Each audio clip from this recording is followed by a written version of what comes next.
Hello and welcome, I'm Thomas Porteous and you're watching NewsX World. After attacking Iran's nuclear sites, US President Donald Trump has addressed the nation. Let's take a listen in to his full address. Thank you very much. A short time ago, the US military carried out massive precision strikes on the 3 key nuclear facilities in the Iranian regime: Fordow, Natanz, and Isfahan. Everybody heard those names for years as they built this horribly destructive enterprise.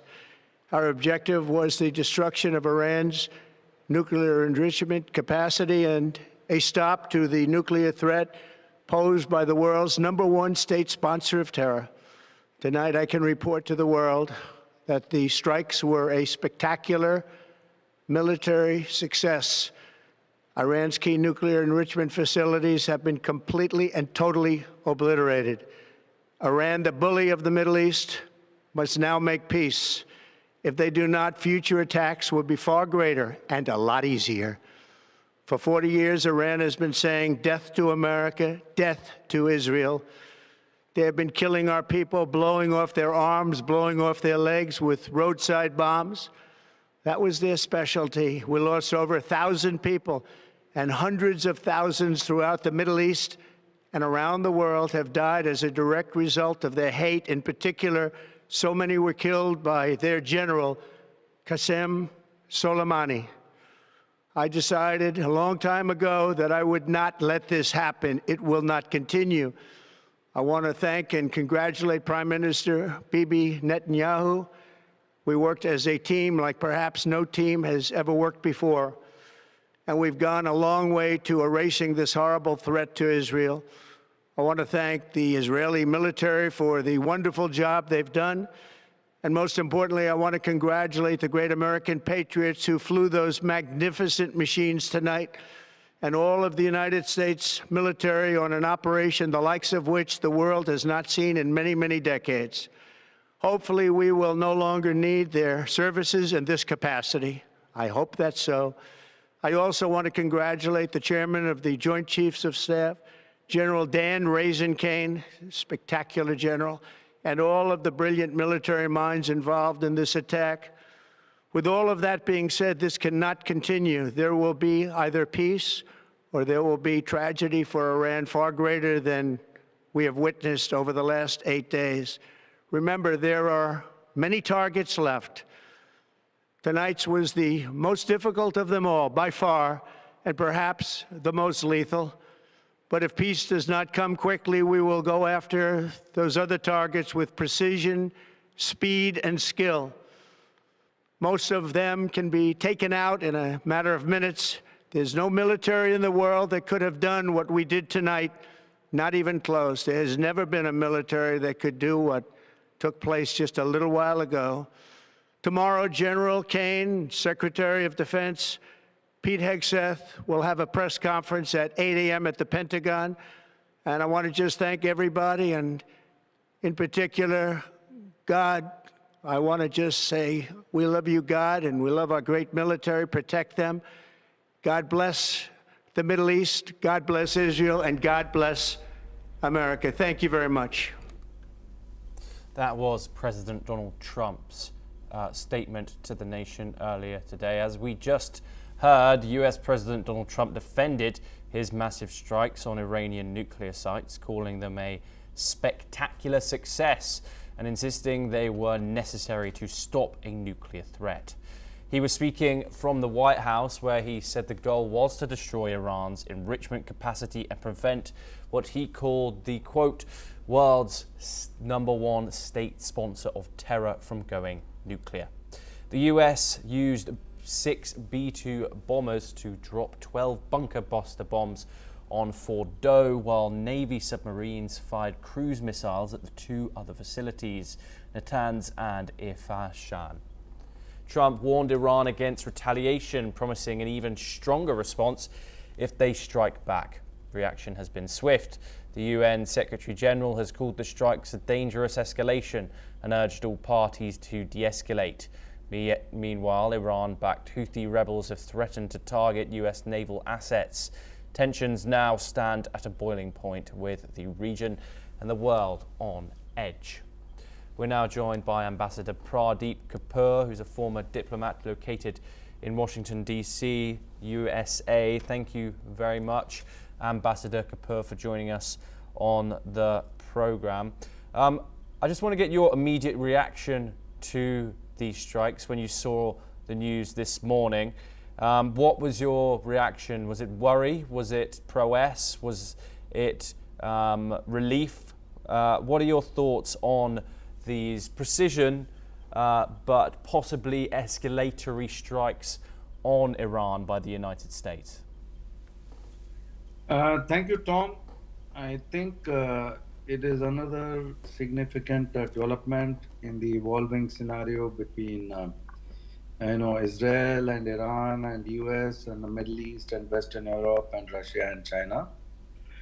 So in a way, from the Indian perspective, what I can say is that it was necessary to take out these enrichment facilities because it would have posed a very significant existential threat to Israel. Israel is a country, which has had a lot of difficulties in terms of its, threat perception and the threats that it faces from the countries in the neighborhood and from countries like Iran, which have made it manifest declaration that once they have the nuclear bomb, for example, they'll wipe Israel off the face of the earth and they'll kill Jews. And it is in the Hamas charter also. So for a country like that, it is definitely an existential threat, but for the world also. Another Islamic country getting a bomb after Pakistan would have been even more of a threat, because while Pakistan is the epicenter of terrorism for the world, the other epicenter of terrorism has been Iran, in the sense that it is more focused on the US and on some of the Western countries and Israel. So that, if you see the impact of Iran's support for terrorism, whether it is the Hezbollah in Lebanon, or we see the Houthis in Yemen, or we see the Syrian terrorists, or the Iraqi militia. So in so many countries, it has been supporting very actively from Hamas onwards all the terrorists in the different countries and regions and provinces. So for a lot of countries, and for it to be, kidnapping or whatever, attacking the US embassy in Tehran and keeping hostage all the diplomats was also a very great sacrilege. So I think those sort of things are not forgotten easily in the history of nations. And for many countries, they will heave a sigh of relief. Other countries will be, more pensive and stressful, in the sense as to how the situation is going to evolve from here on, to see what sort of retaliation happens. Because if a country like Iran has the solid backing of countries like China, for example, and further North Korea supporting China in that axis, and then you have Russia separately supporting Iran, because Iran has been supporting the Russian effort in Ukraine, and then you have Pakistan, which would have tilted towards Iran, but with the Pakistani, I can hardly call him chief of army staff because of the language he uses, is so rabid. He's currently in USA on a 5-day visit and being entertained as if he's a very great statesman or leader, which none of the above is true, and he's just a very very, very Islamic jihadist bent of mind. And then there is Turkey. So there are all these countries which were trying to support Iran. On the other hand, Israel had the support of Western Europe in its defensive posture, and of USA. For USA to have taken this step is a very significant step, because in the normal course of things, Congress permission or oversight would have been necessary. But President Trump realized that if he is going to delay by 2 weeks as he was originally planning, the situation may reach a point where the B-2 bombers may not be able to fly safely over Iran, because if your support structure consists of a further inflow of weaponry and technology and satellite mapping and satellite data information from China, for example, it would have become more and more difficult. And Russia also supplying some of the weapons Yes. and drones to Iran. So I think it was timely from the Western perspective. From the Indian perspective, Iran has never supported India in the international forum, in UN or in the OIC. So India is not going to be supporting Iran in any way.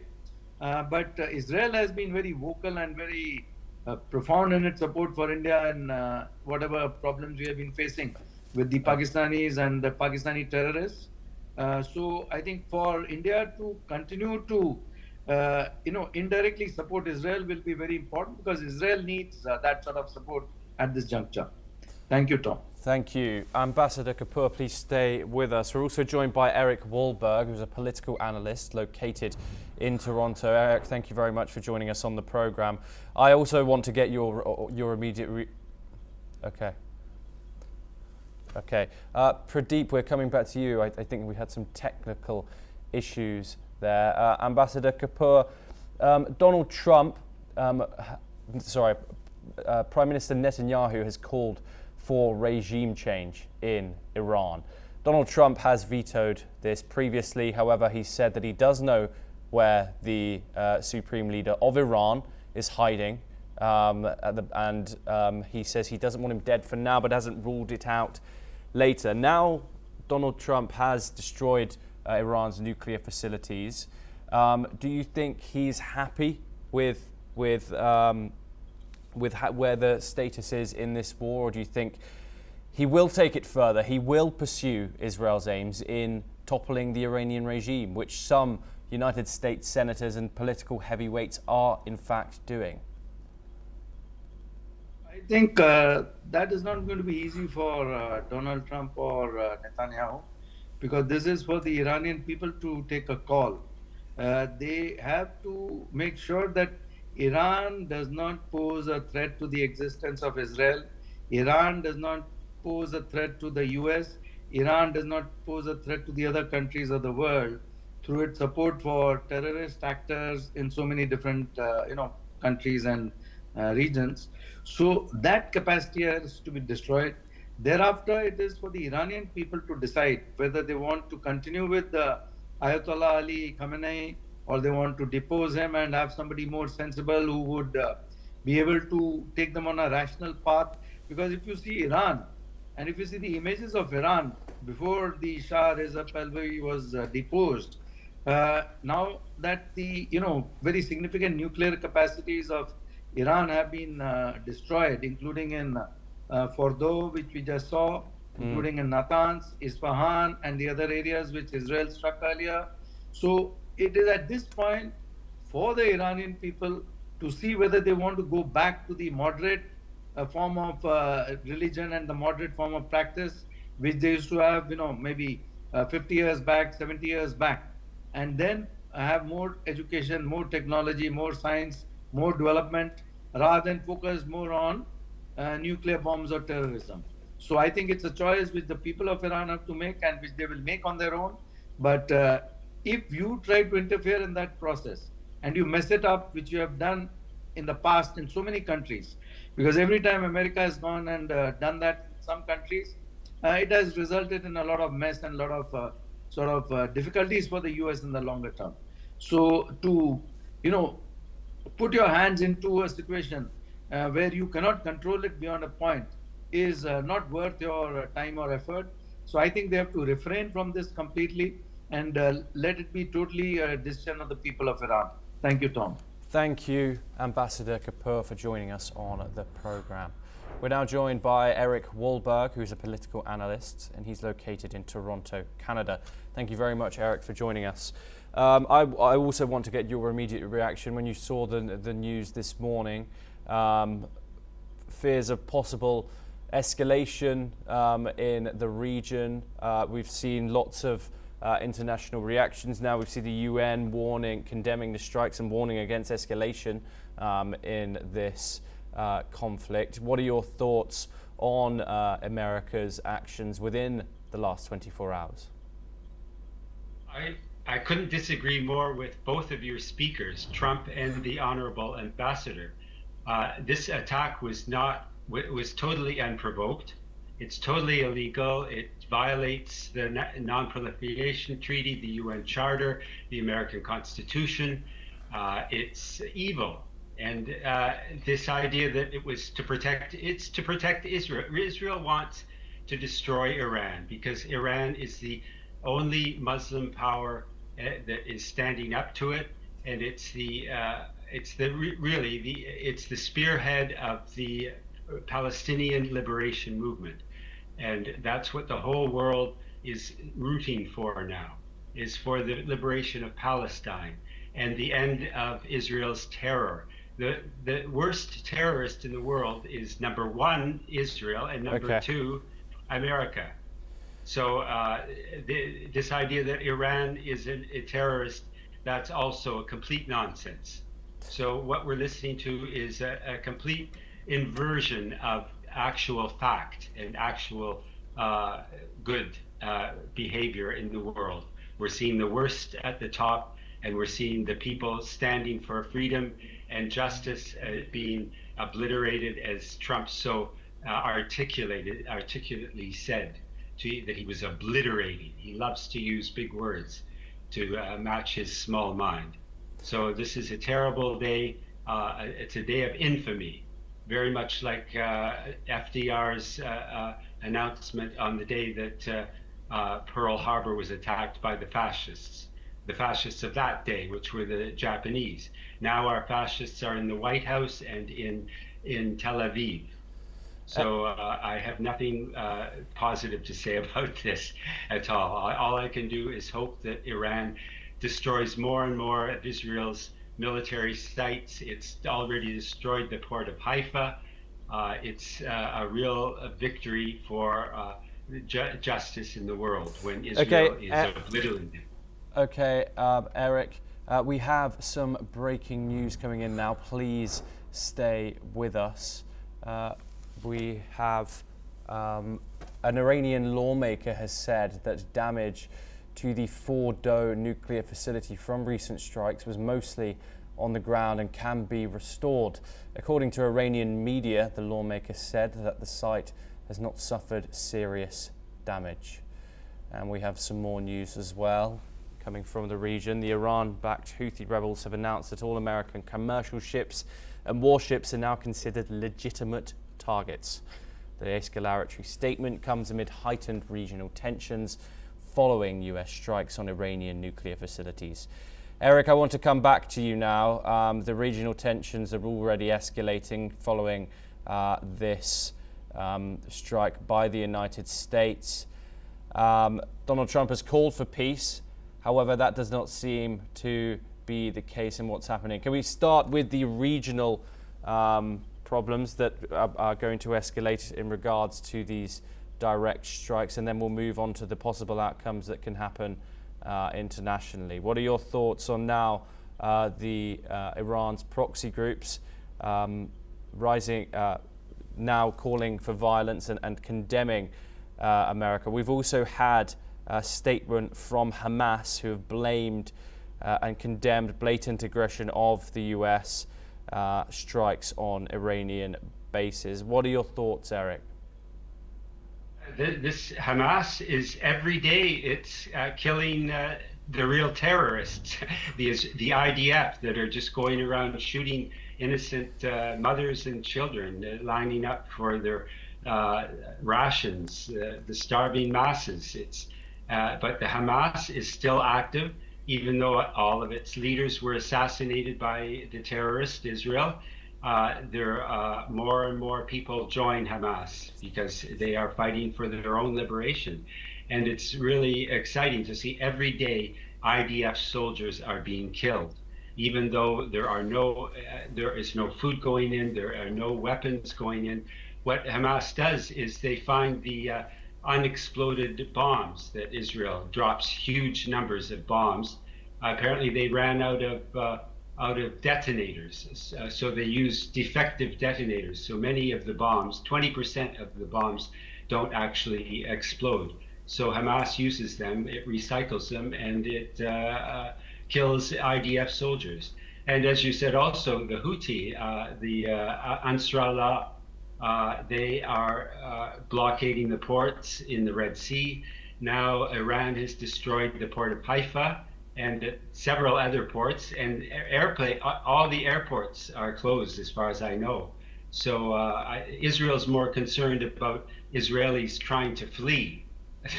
Israelis are leaving like rats, leave the sinking ship. So the doors of escape are closed there. So that's a very good. And what you also said about the ineffectual bombing of the U.S., that would be the best outcome of all, because I doubt that Trump has enough. He's too much of a coward to attack again. I think he will probably bluster a bit, and maybe he will finally actually negotiate. Maybe he will make an agreement. That would be the best outcome. Eric, I mean, I don't like all the killing, and it would be better if there were genuine negotiations that could be trusted, not Trump's kind of negotiations where he pretends to negotiate and meanwhile shafts his opponent in the same time. Eric, you want Iran to take military action against America. Donald Trump has called for diplomacy in this. He has called for a time for peace after this. He wanted Iran to lose their nuclear capabilities. That seems to be what he has successfully done, if his statements are correct. Well, you just said that you just denied that. You just said that the damage done to the main nuclear site was minimal, which is actually a good thing, because the real worry is that you hit those nuclear sites with big bombs, and then you're going to create a nuclear explosion, and all that fallout will go. Trump doesn't seem to care about the environment. He's willing to do that. So I hope that your news commentary was correct, that in fact Iran will just continue with its nuclear program. But as you say, negotiations. I agree with it. If you can trust Trump, but who can trust Trump? He 1 minute he says one thing, and the next minute he turns around and says the opposite. So I don't know. Do you? I can't see that there's going to be genuine negotiations, but maybe let's call for negotiations always. Yes, and obviously there's key lawmakers already questioning the president's authority. How do you think domestically in the United States that this is going to turn out? We had staunch Republican hawks calling for this action, and we saw the New Wave MAGA movement calling, saying the United States should not get involved. The United States now says it will launch further strikes on Iranian soil if it has a response. How do you see this going? Well, I think that if the Iranian reaction was, if the Iranian reports that the damage was minimal, then I don't think Iran would attack American forces. I think it really does want to de-escalate. But I'm not quite sure how this will play out in the United States, because the the Democrats are in complete disarray, and as you say, there are these hawks that are just asking for more and more, and they would be happy with World War III. Now there are sensible Republicans, MAGA. I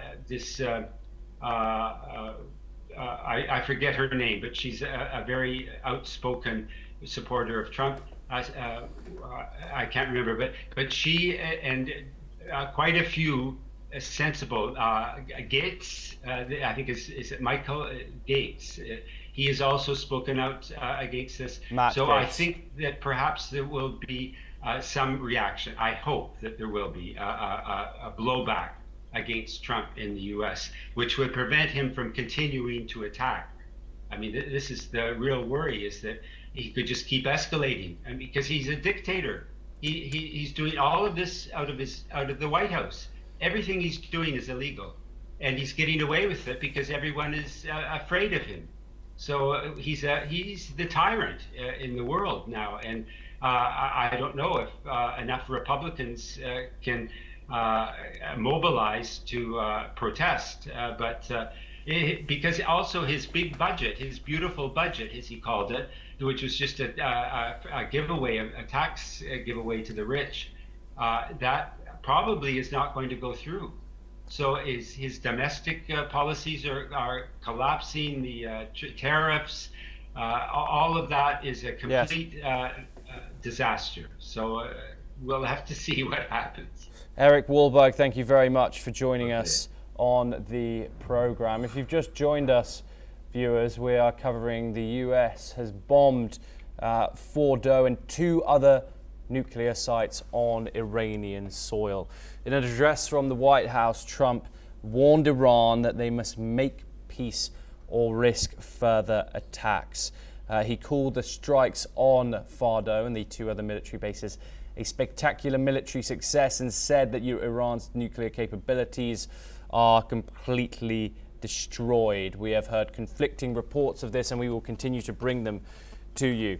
Iranian state media has said that part of the Fordow site was attacked by enemy strikes, but the state media does seem to be downplaying the extent of the damage. We've had mixed reactions from US lawmakers, international leaders. For example, we have here Republican Senator Mitch McConnell, who is commending Trump for taking decisive action to deny Iran a nuclear weapon.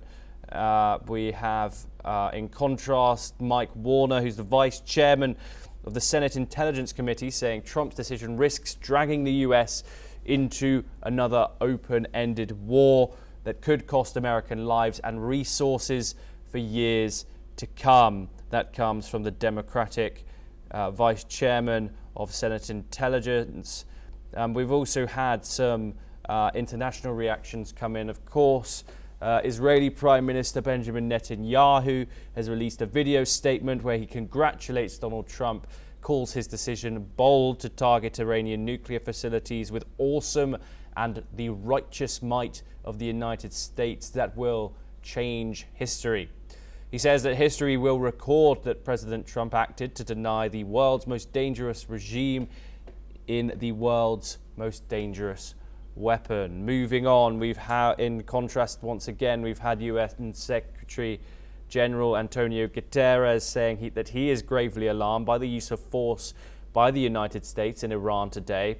He calls it a dangerous escalation in a region that's already on the edge and a direct threat to international peace and security. We have other statements coming in. New Zealand have recently put a statement out with their Foreign Minister Winston Peters stating, "We acknowledge developments in the last 24 hours, including President Donald Trump's announcement of US strikes on nuclear facilities in Iran."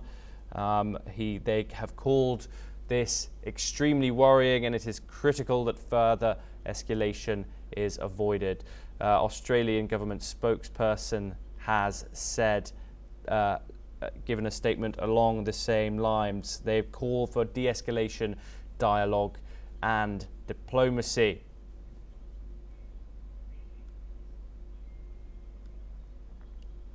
We're now joined by Adrian Calamel, who is a terrorism scholar. He joins us from the United States. Thank you very much, Adrian, for joining us on this program. Adrian, what are your thoughts on this strike by US President Donald Trump? He's taken action. He said he needed 2 weeks for the decision. He appears to have taken it within 48 hours. What are your thoughts? Do you think this will be a successful operation by the US President Donald Trump?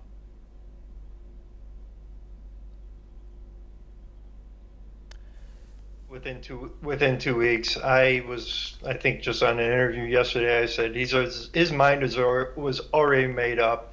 It was probably 2 to 3 days, and that's really what we got. So if you look at the strikes, they were one, Fordow, which is, people are making, it is buried below ground and into the side of into the side of a mountain, but it's only about 200, 300 feet deep, and so it's not thousands of feet deep, and so that's one the Israelis had not been able to take care of. And then you have the centrifuges at Natanz.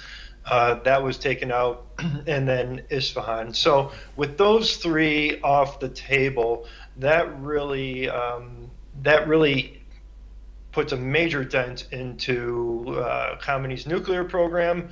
And the hope is that it would bring them, I think from Trump's hope is that it would bring them back to the negotiating table, saying you need to dismantle everything, including Bushehr, these other plants that have not been hit. There's a couple because of radiation issues and concerns. Or you're going to see a continued campaign. And also Trump made it very clear, do not target our troops, do not target our interests. And then also another flashpoint we need to look at is retaliation along the Strait of Hormuz. If the Islamic Republic threatens to do that, we have to keep in mind that this is a country that's been a regime that's projecting strength through weakness. They're not strong. They're a weak country, or military power. They use proxies. That's how they fight. They don't really have a conventional army, so to speak. And the Navy is probably, along with their Air Force, are probably two of their weakest positions. So if they block the Strait of Hormuz, try any actions towards that, that'll draw an American response as well. So Trump's been pretty clear, saying, you got to experience American military firepower. Russia also got to watch it. China also got to watch it. And so the message is pretty clear. Come back to the table or we will continue this. Adrian, let's focus on the strikes directly first. We've seen Fordow, which has been a prominent target in this. Donald Trump has hailed it as the crown jewel of Iran's nuclear program to eliminate Tehran's enrichment capability. Does it do that, or does it merely buy Iran time? And also, what military capabilities do Iran still have in this conflict? Well, it definitely sets their program back so significantly. Natanz was extremely important, and Fordow was the crown jewel. You have to look at Fordow. When they started building that was 2006, and it really wasn't discovered until there was I won't say a meltdown, but there was an incident there that killed 16 nuclear scientists. Fordow was absolutely the prize and of Khamenei's program. And I'm sorry, the other question was related to, it was a good question. It was now Israel have been for other 10 days now, and what are Iran's current military capabilities when it comes to the regional conflict? What we're going to see is a lot of the same. As far as their drones go, they're going to be trying to launch those, but a drone traveling from the Islamic Republic or from Iranian soil to Israel is going to be easily picked off. That's detected very early. We're going to see the missiles, ballistic missiles. Now Israel has continued to hit the ballistic missile depots, also is the launchers, but they still have missiles. They're not true hypersonic missiles as they claim, but they do, as we have witnessed, they do have very destructive capability, and they have the ability to put basically a 2,000-pound warhead onto the top of one of these ballistic missiles. So they've got some real, let's say, lethal capabilities left, but they're quickly diminishing. And the question is, do they want to ratchet it up another level, or do they say, no, we've had enough? And this is where the regime has always been great at making tactical retreats to save their strategic goals. Their strategic goal was to have a nuclear weapon, and now it looks as though, the tactical retreats, there's not really much they could do in that respect. And the strategic goal, it's on the line, where they've poured trillions of dollars into this program, and it's basically gone overnight. Adrian, thank you very much. Please stay with us. We have some breaking news coming in. Over to the US, where Senate Minority Leader Chuck Schumer is demanding explanations from President Donald Trump after the US launched airstrikes on Iran without prior congressional approval. Schumer said Trump must give both Congress and the American public clear answers about the strikes and their impact on national security. He called for immediate action on the War Powers Act, urging Senate Majority Leader John Thune to bring it to the floor, and pledged his own support. Meanwhile, Schumer condemned Iran's behavior in the region, including its nuclear ambitions and sponsorship of terror.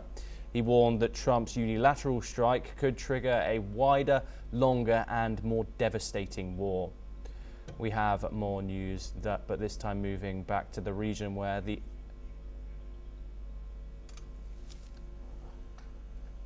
Adrian, apologies, we have some technical issues there.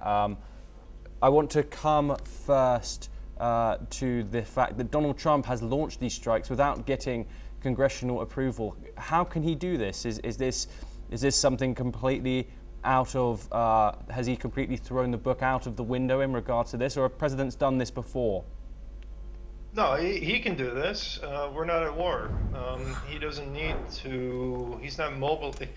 This is not something that he needs to run through congressional approval and get the voting. That we're not going and putting 100,000 boots or however many boots on the ground. This is not something that's necessary. It's not needed. It's not required.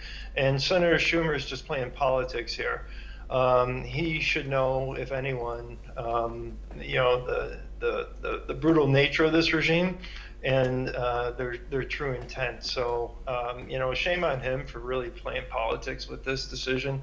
There's other people that are in Democrats, Senator Fetterman, there's congressional member Debbie Wasserman Schultz.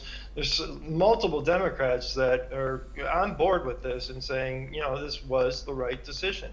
Unfortunately, we got pushed to this decision just because of, I truly believe that if we had followed Trump's maximum pressure campaign from 2018 to 2020 and continued through at least 1-2 years of the Biden administration, which means enforcing it and not allowing sales to China of illicit oil sales, it would have crippled this regime, and it would have really brought them to the negotiating table about their nuclear program. But as we've seen, even financial incentives, financial hits, economic incentives, economic hits against them, kinetic action against them, it hasn't really deterred their response.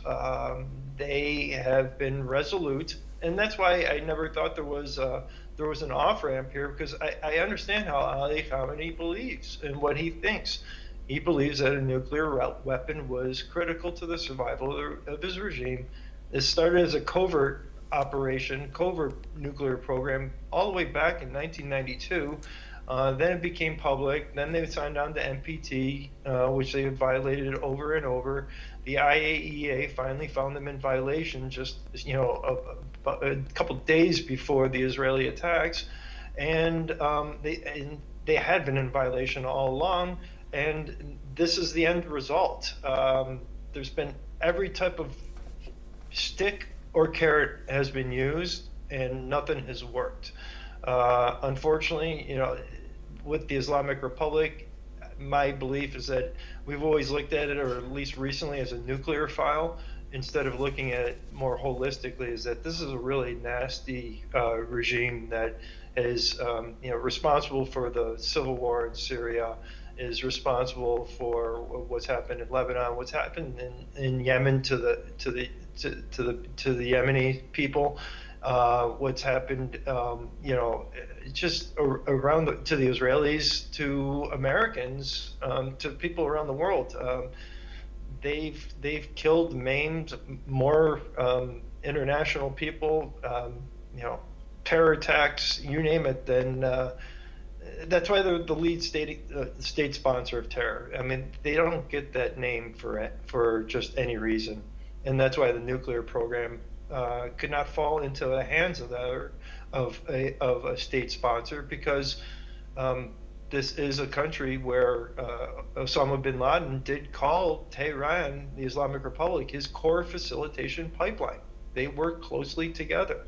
They're interconnected, and that's why this is just it's critical that they weren't allowed to, one, develop a weapon, and then two, divert it and move it around to proxies or to other terrorist organizations where they could have some plausible deniability for a mass casualty attack. Okay, Adrian, I don't want to, apologies for the interruption. There's reports that the Trump administration has briefed top Republicans before the Iran strikes. However, he hasn't done the same with Democrats. Obviously, you said Chuck Schumer politicized this with his statements, but isn't this a clear sign of politicization as well, if these reports turn out to be true?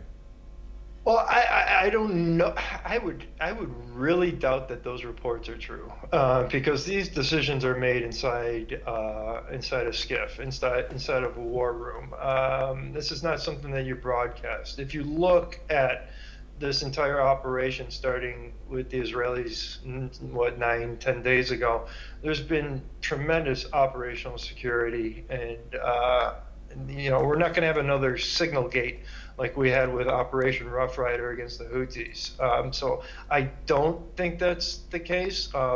If that was the case, President Trump shouldn't have done that. He just absolutely should have done that. So these are things that, you don't broadcast because there's leaks. There's leaks all over DC. Everybody knows it. We now move over to the Middle East for our next breaking. The Airports Authority has announced that Israel's airspace is now closed to all incoming and outgoing flights due to recent developments. However, land crossings to Sinai and Jordan remain open and are operating normally.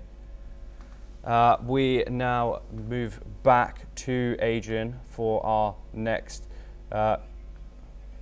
segment. I want to talk more about these strikes specifically. These B-2 30-ton bunker busters. What can you tell us, Adrian, about the weapon that was used in these strikes? Well, first, the B-2 bomber, that's a stealth bomber. It's going to avoid detection. It's also going to have an escort of a number of fighters, but the ordnance that it drops, it's a bunker buster, or a massive ordnance penetrator. And so what they did was and many believe that it would take more than one to burrow down, and it was about 200, 300 feet into the ground that the centrifuges that needed to be taken out were taken. Well, we believe they were taken out. We'll still have to see battle damage assessments, but I think we can say that they were. So what they did was they launched the first one in there to penetrate down, and then they launched another one quickly in succession after that. So you have initial impact, and then one that's able to drive down even deeper to hit those lower levels and take out those centrifuges. And if you've seen any of the footage, the explosion is just it's enormous. It's pretty it's not something you see very often. So and the delivery system, that was always the issue why the United States was going to have to get involved, is if Israel wasn't going to be able to take it out with its capabilities from the air, it was going to take teams on the ground infiltrating and trying to do it, and that could have led to loss of life and other operational problems, and it may possibly not have succeeded. This was a swift strike to take it out, and with a relative, I would say, element of surprise here. I'd say certain people saw it coming. I kind of saw it coming when I saw things moving this afternoon. But then, Isfahan as well, were able to hit that. And Natanz was the other site that they hit that's really important. That's the other dangerous site. They were enriching uranium up to 60, 70, 80% when they would fluctuate back and forth. The Israelis had done quite a bit of damage to that, but that also is underground. And previous Israeli attempts were all sabotage attempts where someone had been able to infiltrate inside.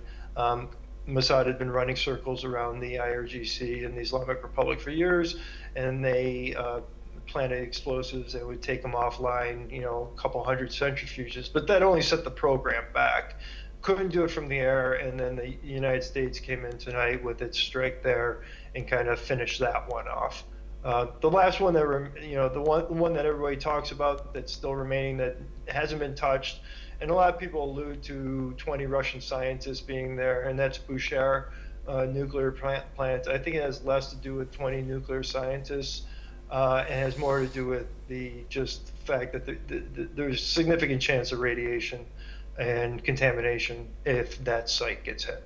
Adrian Calamel, thank you very much for your insight and joining us on the programme. Well, that's all we have time for, and we will continue to bring you more on this story as it develops, and of course, more news updates from around the world. Thank you very much.